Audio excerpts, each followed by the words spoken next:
Bienvenidos todos los que periódicamente ponemos nuestro teléfono para escuchar o computadora para aprender acerca de la vida de Jesús. Jesús ha sido el hombre más grande que este mundo ha tenido y el más importante. Y sabemos muy poco acerca de él, de su historia, su biografía, sus años de juventud. Pero sí tenemos registrado lo que él enseñó, o alguna de las cosas que él enseñó. El otro día habíamos visto que Jesús enseñó acerca de las posesiones diabólicas y también acerca de los exorcistas. A él lo acusaban de expulsar demonios de las personas por el poder de Satanás. Pero él les dijo, si yo lo hago y sus personas que expulsan demonios, ¿por quién lo hacen? Porque parece ser que era la costumbre en la época que Jesús vivió de liberar a la gente, imponerle las manos y expulsarle los demonios. Y había personas exorcistas que lo hacían. Así que con eso él dijo, y si yo expulso los demonios en el nombre de Dios, entonces el reino de Dios está entre ustedes. Y Jesús enseñó, cuando una persona es liberada, tiene que reunirse a adorar a Dios. Dios busca adoradores que lo adoren de todo corazón, porque si no, dice que ese demonio va y busca a otros 7 peores que él y vienen y encuentran a esa persona limpia y acondicionada y se meten de vuelta adentro, y el peor estado de esa persona el estado postrero de esa persona es peor que el anterior. Así que no hay que jugar con las cosas sobrenaturales. Y Jesús estaba enseñando seguramente en la casa de la suegra de Pedro. Dice en el capítulo 12 de San Mateo, en el versículo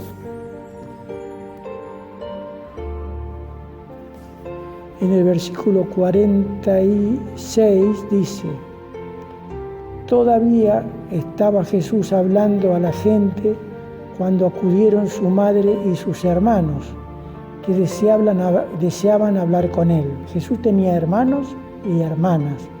De hecho, que el obispo de la iglesia de Jerusalén en el primer siglo era hermano de Jesús.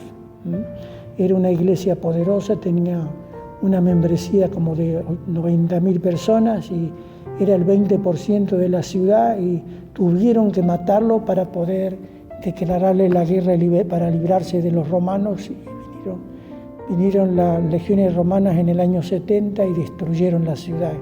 Y el Estado hebreo se quedó sin Estado por 2000 años, hasta el 1948. Así que tuvieron que matarlo a Santiago, porque Santiago era el hermano de Jesús, era una autoridad ahí en Jerusalén, después que Jesús resucitó y después que estableció la iglesia ahí en Jerusalén. Una iglesia que extendió sus tentáculos hasta por todo Asia Central, hasta el este, pegando con el Pacífico, hasta Japón. De hecho, que en Japón había una iglesia que había sido fundada por la iglesia de Jerusalén, que en el año 1500 fue destruida por el emperador japonés juntamente con los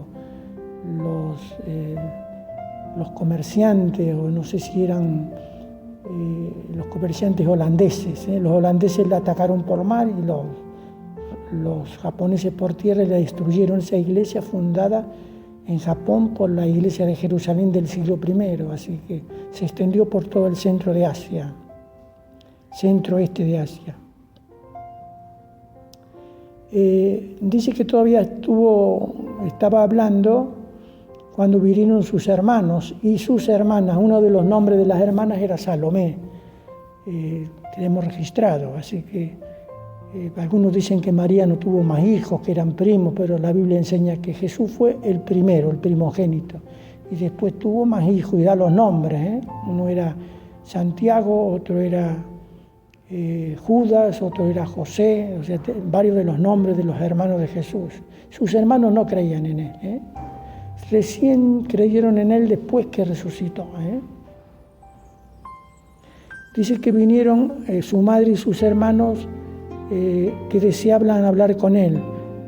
como se quedaron afuera, alguien avisó a Jesús. ¿Por qué querían hablar con él? Porque Jesús corría peligro de muerte y lo querían ayudar. Ya habían tramado de matarlo, entonces lo querían ayudar. Y alguien le dijo a Jesús: tu madre y tus hermanos están afuera y quieren hablar contigo. ¿Pero qué contestó Jesús? Pero él contestó al que le llevó el aviso. ¿Quién es mi madre y quiénes son mis hermanos?, preguntó. Entonces, señalando a sus discípulos, dijo: estos son mi madre y mis hermanos, porque cualquiera que hace la voluntad de mi Padre que está en el cielo, ese es mi hermano, mi hermana y mi madre. O sea que Jesús le daba más importancia al reino de los cielos que aún a su familia. Y pasa lo mismo en nuestro tiempo. Hay muchas personas que ponen a la familia en primer lugar. Y no está en primer lugar la familia. En primer lugar está el reino de los cielos. Y después todas las demás cosas. Hay que buscar primero el reino de los cielos y todas las demás cosas vendrán por añadidura. Entre las cuales está la familia. Primero es el Señor y después vienen los demás. Así que si hay algún cristiano que tiene en primer lugar la familia, piénselo 2 veces, lea lo que dice acá, que aquellos que seguimos a Dios, que amamos a Dios de corazón, que seguimos sus enseñanzas, nos constituimos en hermanos y hermanas de Jesús, hermanos unos con los otros. Y también las personas mayores son como si fueran la madre. Y Jesús, uno de los sistemas que tenía era enseñar por medio de parábolas.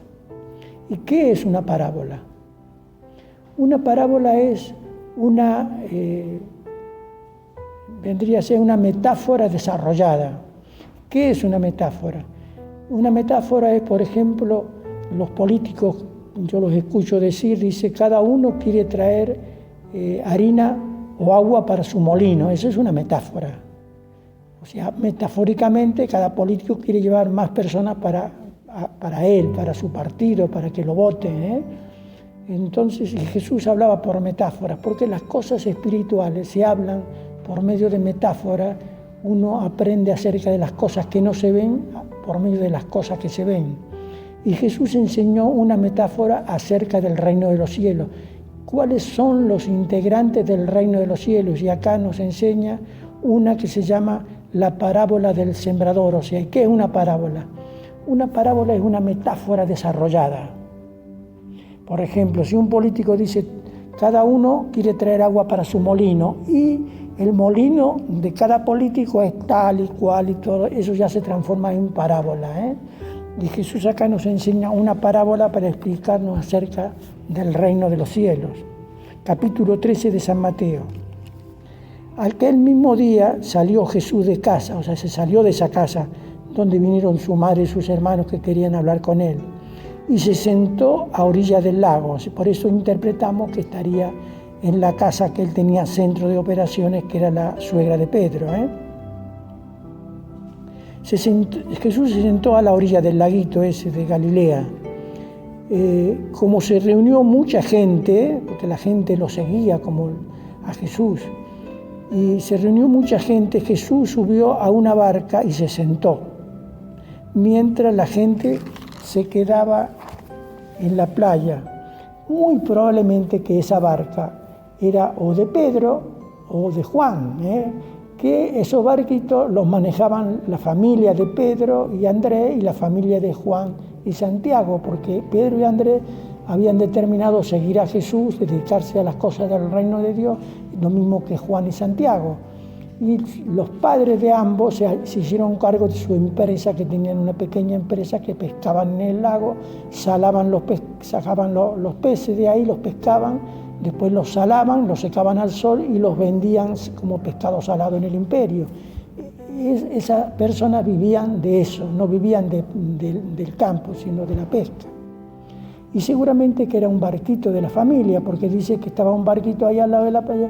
Jesús subió y dice, entonces se puso a hablarles de muchas cosas por medio de parábolas, desde el barquito, porque como la gente lo apretaba en la playa, se subió al barquito, se alejó un poquito y de ahí les enseñaba. De ahí les enseñaba.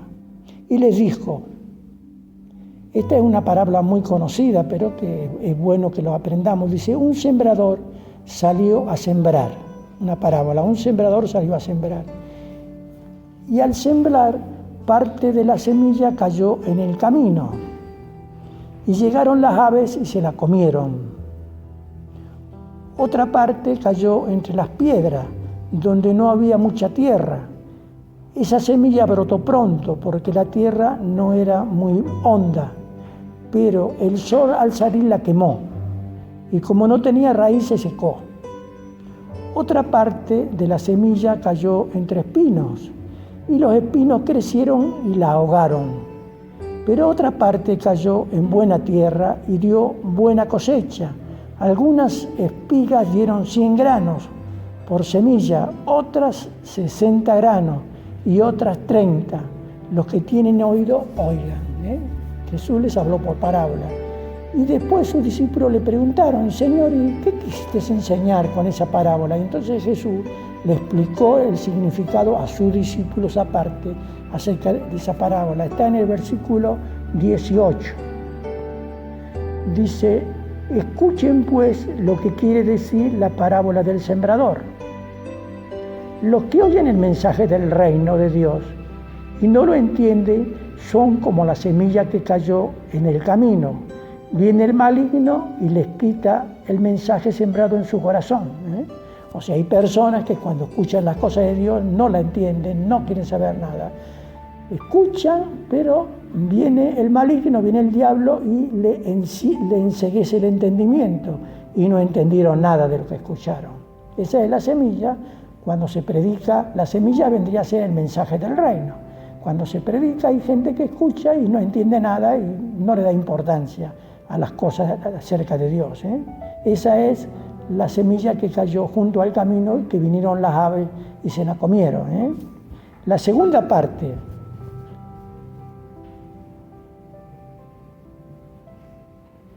versículo 20.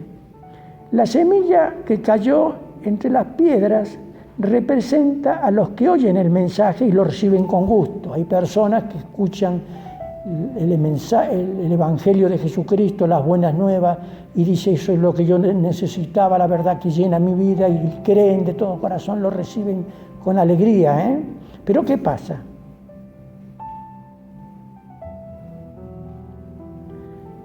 Oyen el mensaje y lo reciben con gusto, pero como no tienen suficiente raíz, no se mantienen firmes, no tienen suficiente conocimiento, raíz, y no se mantienen firmes.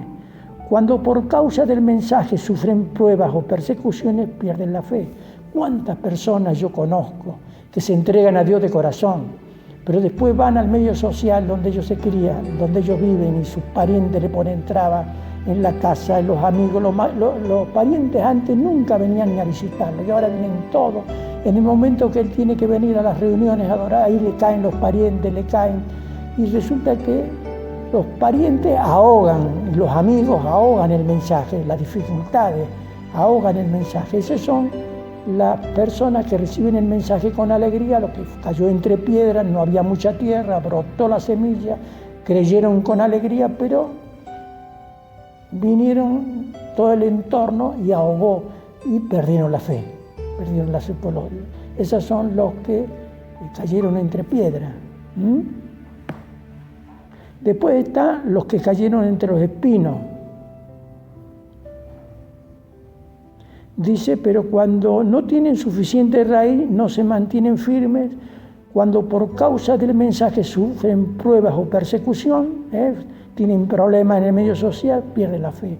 Algunos se burlan, otros dicen que te estás metiendo con esos locos, otros dicen, y entonces pierden la fe. Y no sigue más, ese es el que cayó entre las piedras. Después, versículo 22, Jesús explica, la semilla sembrada entre espinos representa a los que oyen el mensaje. Hay personas que oyen el mensaje, pero los negocios de este mundo les preocupan demasiado y el amor por la riqueza los engaña. Todo esto ahoga el mensaje y no lo deja dar fruto en ellos. Y yo conozco muchos que vienen, creen en el Señor, siguen a Dios de corazón, pero resulta que todo eso que yo, el trabajo, el negocio, las dificultades de la vida, los problemas, ahogan el mensaje. Ponen en primer lugar todas las cosas antes que a Dios y ahogan y terminan peor que antes, terminan yéndose. Yo conozco muchas personas así, que les dan más valor a las cosas, el entorno que tienen, que a Dios, y bueno, ahogan el mensaje y se pierden, se pierden. Dice, pero están aquellos otros que producen fruto, pero la semilla sembrada en buena tierra representa a los que oyen el mensaje y lo entienden y dan una buena cosecha. Dan los que entienden el mensaje, lo reciben con gozo y producen fruto. Y el fruto que producen es una buena cosecha. Algunos de estos son como las espigas que dieron 100 granos por semilla. Producen cada semilla una espiga 100 gramos, dice 100 granos. Otros como los que dieron 60, otros producen 60 semillas por semilla. Y otros como los que dieron 30. Ahí están los que creen de todo corazón y se entregan a Dios de corazón. Dios encuentra el sentido de la vida, Dios ilumina su persona, abrazan a Dios todas sus enseñanzas y siguen firmes adelante y producen fruto y siguen a Dios y nadie los doblega. Y producen fruto para Dios. Algunos producen más, otros producen menos, pero todos producen fruto para Dios. Y yo me pregunto, los que me están escuchando, ¿a cuál de las semillas pertenece? ¿Al que cayó junto al camino? Que vinieron las aves y se la comieron. Y fueron aquellos que escucharon el mensaje, lo recibieron, pero las dificultades de la vida y esas cosas, y no produjo fruto en ellos. Son aquellos que se sembró entre piedras y salió y creció un poco y tuvo conocimiento de Dios y empezaron a andar firmes. Pero salió el sol sobre ellos, vino la persecución, vino los entornos, los parientes, qué sé yo, y ahogaron el mensaje y se secó y no produjo fruto. O perteneces a aquellos otros que creyeron con alegría y siguieron a Dios de corazón, pero pusieron en primer lugar su negocio, su familia, el entorno, todos sus intereses, y ahogó el mensaje y también se secaron. O son de aquellos que realmente conocieron a Dios y lo siguieron y están dispuestos a vivir la causa de Jesucristo y a vivir por causa de Él, y están dispuestos a morir, y están como dijo Napoleón, dice: yo no tengo uno que esté dispuesto a morir por causa mía, pero Jesucristo, después de 1800 años, que fue la época que Napoleón vivió, están dispuestos, tiene miles que están dispuestos a morir por causa de Él. ¿De cuál de esos eres? ¿De cuál? Yo te aconsejaría que seas del último, que aprendas, que busques, que a tu fe le agregues conocimiento y busques a Dios de corazón, y Dios no te va a defraudar. Y tengas el sentido de la vida y andes agarrado de su mano y no te vas a arrepentir. El deseo mío es que Dios te bendiga, te prospere. Estudiala esta parábola, está en el capítulo 13 del Evangelio de según San Mateo. Espero que Dios los bendiga y los proteja y los cuide y tengan la alegría de la vida.